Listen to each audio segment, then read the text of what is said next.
सलाम ज्योति के ओ सलाम सलाम ज्योति के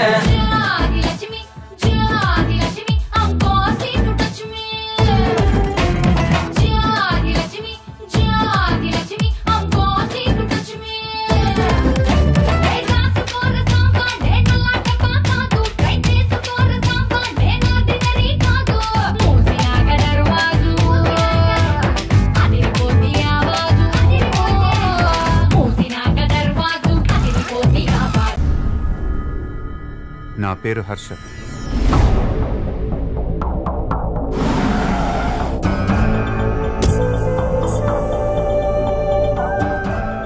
నా దగ్గర లేనిది లేదంటుంటారు, కానీ నాకు కావాల్సింది ఇంకేదో ఉంది. దానికోసం ఎంత దూరమైనా వెళ్ళాలనిపిస్తుంటుంది. ఊరిని దత్తత తీసుకోవటం అంటే జేబులో డబ్బులు తీసి రంగులు రోడ్లు వేసి వెళ్ళిపోతాం.